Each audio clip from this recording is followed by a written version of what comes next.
So good morning. We're going to talk about short rows this morning, and short rows with wrap and turn. So this is sort of the traditional way of doing short rows. I'm going to show you how to do it on both the knit side and the purl side, including picking up those wraps.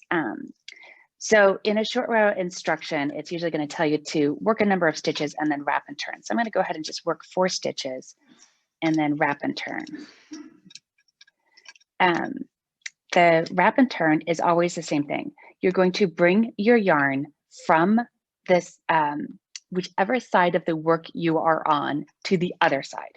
You're going to take the stitch on the left-hand needle to the right-hand needle by slipping it purl-wise. You will return the yarn to the other side of your work and return the stitch to your left-hand needle. And then you will turn your work.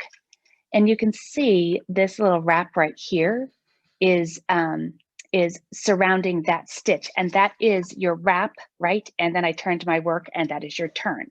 So then it will have you purl back, typically to the beginning. Sorry, my yarn's getting twisted. Typically to the beginning, or to a point, right? And then you are to sometimes it has you go past the wrap, sometimes up to the wrap, you know, whatever it is. In this case, for our little demonstration, I'm going to go past so I can show you how to pick up these wraps a little bit more quickly. So I'm going to come in and knit up to that wrap. And I can find that wrap always by sort of looking, and I have this gap tooth area in my knitting. And to the right of that gap tooth area, I can see this funny little wrap around my stitch. And that's the wrap that I'm going to pick up. Get my yarn caught in my cord. There we go. Okay, so as I come to that stitch, I can see the wrap going all the way around. And on the knit side, I'm going to come into that bar, come into the stitch, and knit the two together.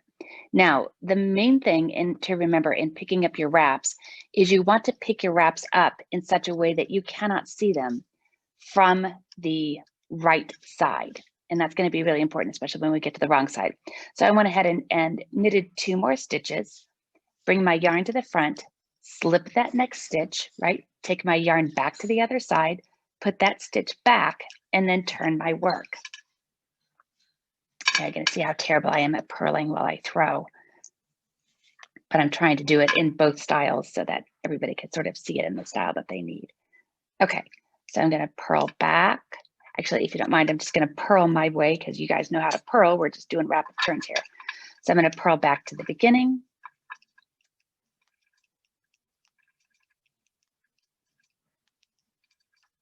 Okay, and then again, to pick up that wrap, I'm going to work all the way to that wrap. And again, it's really, really easy to see that big gap tooth. But if you have any problems, when I show you the purl side, I'll show you how to mark the wrap. And when you're starting out, you can always mark that wrap. It's not a bad idea, right? Why work harder than we have to? Okay, so I'm going to pop into that stitch. So again, this is my wrap. I have 2 bars. This is my back bar. This is my front bar. I'm going to come up under the front bar into the stitch and come through both of them. Let me just do that again, throwing, sorry.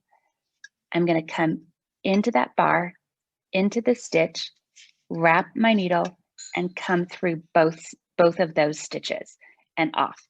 Okay, so I'm now just going to knit to the end, and we're going to turn around and do them on the wrong side, or the purl side, so you can see that as well. I'll be right back. Okay, so from the purl side, it'll be like the same thing, right? I'll have you work a number of stitches, and then we will go ahead and wrap and turn on the purl side. I'm going to go ahead and start with throwing, since this will be the least number of stitches that I have to purl in this style, and that you have to watch me go this slowly. So I'm gonna go ahead and work my initial 4 stitches like I did on the other side.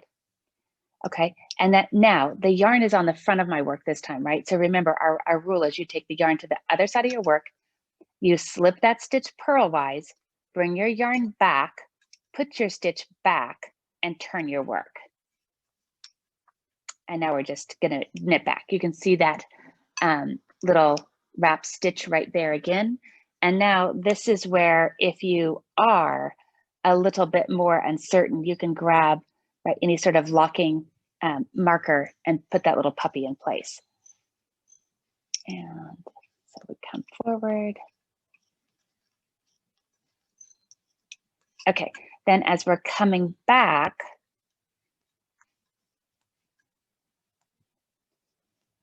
we can feel our wrap, but we can also see our little gap tooth. So we're going to work up to that wrap stitch. And where on the knit side, we came into that wrap and into the stitch and knitted it because that hides it on the right side. When we're on the wrong side, we're going to take our little marker off, come in and grab that wrap from underneath, right? So poking up, put it up on the needle, and then purl the wrap and the stitch together. And come under, and then switching.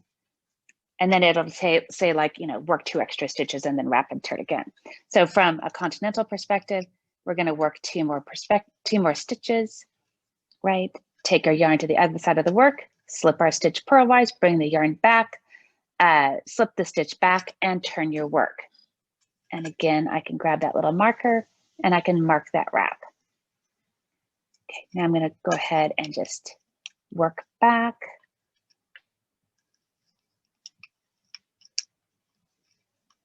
And then we'll come back and we'll pick up that wrap again.